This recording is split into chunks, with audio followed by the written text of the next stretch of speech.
आज जिस भारत को हम देखते हैं वो बेहद आधुनिक और विकसित है। आज हमारे चारों तरफ हाई स्पीड कार, मोबाइल से लेकर एक से एक एडवांस टेक्नोलॉजी है। हमारे आसपास के लोग जीन्स टी शर्ट में घूमते हैं, लेकिन क्या ये असली भारत है? जी नहीं दोस्तों, आज जिस भारत को हम देखते हैं सिर्फ कश्मीर से कन्याकुमारी तक ही है।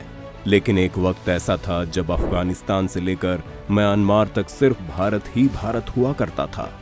उस वक्त लोगों का रहना और खाना सब कुछ बिल्कुल अलग हुआ करता था।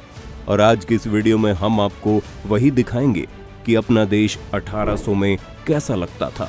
तो चलिए शुरू करते हैं। अंग्रेजों के भारत आने की बात करें तो उन्होंने 16वीं शताब्दी में ही भारत में दस्तक दे दी थी। जब 1631 में शाहजहां ताजमहल बना रहा था, तब दूसरी तरफ अंग्रेज भारत में पैर पसारने की कोशिश कर रहे थे। इसके बाद भारत में छोटे बड़े कई राजाओं के अलावा दो बड़ी ताकतें बची थी, जिसमें से एक थी औरंगजेब की मुगलिया सल्तनत और दूसरी थी मराठा साम्राज्य। अंग्रेजों ने इंतजार किया कि ये दोनों आपस में लड़ें और हम बीच में बाजी मार लें। इसलिए अंग्रेजों ने कई प्रयत्न भी किए और इतने सालों बाद अंग्रेज धीरे धीरे अलग अलग जगहों पर भारत की सत्ता में आने लगे। उनके इरादों को कामयाब होने में 100 सालों से भी ज्यादा साल लग गए और फिर साल आया 1800। ये वो दौर आया था जब मुगलों की सल्तनत खत्म हो चुकी थी और ईस्ट इंडिया कंपनी के साथ अंग्रेज भारत में अपने पैर जमा चुके थे। तो चलिए दोस्तों, अब जानते हैं साल 1800 में अपना भारत कैसा था। पहनावा। ये वो दौर था जब भारत या दुनिया में भी कोई बड़ी टेक्नोलॉजी नहीं हुआ करती थी। लोग आपस में कुछ खास कनेक्ट नहीं थे। जहां आज के भारत के पहनावे पर पश्चिमी सभ्यता का प्रभाव है, वहीं उस वक्त ऐसा नहीं था। हमारे यहाँ ज्यादातर लोग धोती और गमछा पहना करते थे और बहुत अमीर लोग कुर्ता पहन लिया करते थे। बाद में अंग्रेजों की शर्ट और टी शर्ट को भी कुर्ता ही कहा जाने लगा। और तो और आज भी अगर आप उत्तर प्रदेश या पश्चिम बिहार में जाएं तो बड़े बुजुर्ग लोग शर्ट और टी शर्ट को कुर्ता ही कहते हैं। आबादी। जहां आज आपको हर जगह खूब भीड़ भाड़ देखने को मिलती है, वहीं उस वक्त ऐसा कुछ नहीं था। उस समय ज्यादातर जगहों पर भीड़ भाड़ नहीं हुआ करती थी। पूरे भारत में करीब 16 करोड़ लोग ही थे। और यहाँ पर पूरे भारत से हमारा मतलब है कि अखंड भारत, भारत जो पाकिस्तान, बांग्लादेश, बर्मा और अफगानिस्तान से मिलकर बना था। यानी जहां आज के इतने से भारत में 130 करोड़ से ज्यादा की आबादी है, वहीं इन 5 देशों के एरिया में उस वक्त सिर्फ 16 करोड़ लोग ही रहा करते थे। किसानी। उस समय भारत में बहुत ज्यादा प्रोफेशन नहीं हुआ करते थे, ज्यादातर लोग किसानी ही किया करते थे। उस वक्त भारत में मुख्य तौर पर नील, कॉटन, अफीम, गेहूं और धान की खेती होती थी, जिसे अंग्रेज ग्लोबल मार्केट में अच्छी कीमतों में बेचते थे। ये किसान पूरा दिन खेतीबाड़ी और पशुपालन करते थे और शाम को अपने घरों में आकर भजन कीर्तन और सत्संग किया करते थे। रात में जल्दी जल्दी सो जाते थे और सुबह फिर जल्दी उठ जाते थे। यही भारत के ज्यादातर लोगों का दिन भर का काम हुआ करता था। ये वो दौर था जब भारत में लाइट नहीं थी, इसलिए शाम को भजन या पूजा करने में बाधा ना आए, इसलिए दिए जलाए जाते थे। इस दौर में जातिवाद बहुत हुआ करता था। लोग अपनी जाति के हिसाब से ही काम करते थे, जैसे कि कुम्हार मिट्टी के बर्तन बनाता था, धोबी कपड़े धोता था, लोहार लोहे का काम करता था। लेकिन जब इनका भी दिन खत्म हो जाता था तो शाम को ये भी पूजा पाठ में ही लग जाते थे। शहर। ये तो हुई गांव की बात, और उस समय इतने गांव थे कि गांव ही भारत को रिप्रेजेंट करते थे।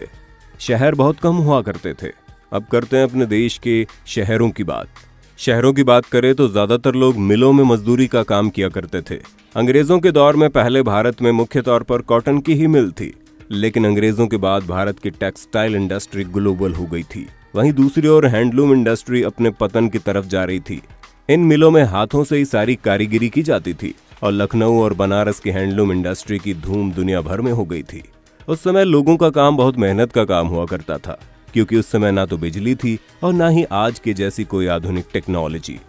लगभग सारा काम हाथों से ही किया जाता था। भारत में बिजली 1879 में आई थी और ये सिर्फ शहरों में आई थी। भारत के गांव-गांव बिजली पहुंचने में अभी कई और साल लग गए। 1800 से पहले भारत अपनी कमाल की कारीगरी के लिए मशहूर था। यूपी से बंगाल तक भारतीय क्लॉथ इंडस्ट्री का बोलबाला था, लेकिन ब्रिटिश के आने के बाद ये इंडस्ट्री पतन की ओर बढ़ने लगी।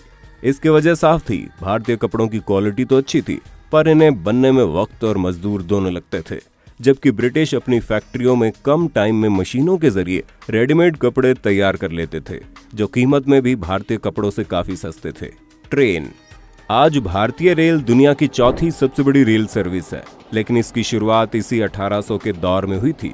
1832 में मद्रास में सबसे पहले भारत में रेल चलाने का प्रपोजल रखा गया था, जो कि सिर्फ इंडस्ट्रीज के लिए था, क्योंकि अंग्रेज भारत में इंडस्ट्रीज को तेजी से डेवलप करना चाहते थे। और फिर 1837 में रेड हिल रेलवे ने रेड हिल से चिंताद्री पेत तक पहली रेल चलाई गई थी। ये एक स्टीम इंजन से चलने वाली ट्रेन थी, जिसका इस्तेमाल मद्रास में बन रहे रोड के लिए लैटराइट पत्थर ले जाने के लिए किया जाता था। इसके बाद 1853 में मुंबई के बोरीबंदर से ठाणे के लिए एक पैसेंजर ट्रेन भी शुरू की गई। ये 14 डब्बों की एक स्टीम इंजन से चलने वाली ट्रेन थी, लेकिन ये एक नहीं बल्कि 3 इंजन से चलती थी, जिनका नाम साहिब, सिंध और सुल्तान था। इस ट्रेन को ग्रेट इंडियन पेनिनसुला रेलवे चलाता था। ये ट्रेन 1676 mm यानी कि 5 फुट 6 इंच गैप वाली पटरी पर चली थी, और आज तक हमारे देश में यही स्टैंडर्ड फॉलो किया जा रहा है। इनकम। अगर इनकम की बात करें तो उस वक्त जहां भारत में अंग्रेज बहुत अच्छे पैसे कमा रहे थे, तो वहीं भारतीयों की हालत दिन ब दिन बदतर ही होती जा रही थी। एक डाटा के मुताबिक सन 1800 के आसपास एक यूरोपियन क्लर्क की सैलरी 40 पाउंड थी, और वहीं एक आम इंडियन की तनख्वाह 40 गुना कम थी। अब इस बात से आप अंदाजा लगा सकते हैं कि भारतीय किसानों की क्या आय उस वक्त रही होगी। ऊपर से किसान हर साल बाढ़, सूखे के साथ साथ उन पर लगे लगान की मार से भी परेशान रहते थे। उस समय कुछ अमीर लोग भी हुआ करते थे, जिनमें से सब नहीं, लेकिन कुछ लोग हमेशा इस फिराक में रहते थे कि कैसे अंग्रेजों के साथ उनकी दोस्ती हो जाए, और कुछ अमीर अपनी सूझबूझ से ठीक ठाक पैसे कमा लेते थे। बीमारियां। आज के समय में जो बीमारियां आम हो गई हैं, वो उस वक्त महामारियां थी। जैसे उस टाइम में कॉलेरा और प्लेग आमतौर पर फैलते थे, और इन बीमारियों की दवाई भी नहीं थी, जिसकी वजह से इनके सामने लोग बेबस थे। एजुकेशन की बात करें तो उस वक्त 10% से भी कम भारतीय पुरुष पढ़े लिखे थे, और 1% से भी कम महिलाएं। इनमें से भी ज्यादातर आंकड़े शहरों के ही हैं। गाँव में इससे भी बदतर हालत थी। हालांकि ऐसा नहीं था कि बिना पढ़े लिखे लोग स्किल्ड नहीं थे, वो लोग स्किल्ड भी थे और अपने कई कामों में माहिर भी थे, लेकिन कम पढ़े लिखे होने के कारण लगान जैसी चीजों में डील नहीं कर सकते थे। गांव का व्यापार। भारत के लोग उस वक्त पैसों से चीजें खरीदने और बेचने के बजाय एक्सचेंज व्यापार करते थे। जैसे एक मटके के बदले 6 किलो चावल, 5 किलो आटे के बदले 5 किलो दाल। ज्यादातर गाँव में ऐसे ही व्यापार होता था। सामान के बदले सामान दे दिया जाता था, और ऐसे गांव में सभी लोगों के पास सब कुछ पहुंच जाया करता था। इसका सबसे बड़ा फायदा ये था कि गांव से अनाज बाहर बेचने की भी जरूरत नहीं पड़ती थी। दोस्तों, कुल जमा बात यह है कि 18वीं शताब्दी का भारत कुछ ऐसा था कि कुछ चीजें बहुत ही अच्छी थी, कुछ बहुत ही खराब। मकान बेशक कच्चे थे, मगर लोग उस वक्त अच्छे थे। लालच और धोखेबाजी जैसी चीजों से लोगों का उस वक्त कोई वास्ता नहीं था। आपको क्या लगता है उस वक्त के भारत की कौन कौन सी चीजें हैं जो आज के भारत में भी होनी चाहिए? हमें कमेंट करके बताइए। अगर आज की ये वीडियो आपको पसंद आई हो तो इसे लाइक करने के साथ साथ अपने दोस्तों और रिश्तेदारों के साथ शेयर जरूर कर दें। अगर आप ये वीडियो YouTube पर देख रहे हैं तो चैनल को सब्सक्राइब करके बेल आइकन दबा दें, और अगर Facebook पर आप ये वीडियो देख रहे हैं तो Facebook पेज को जल्दी से लाइक करें।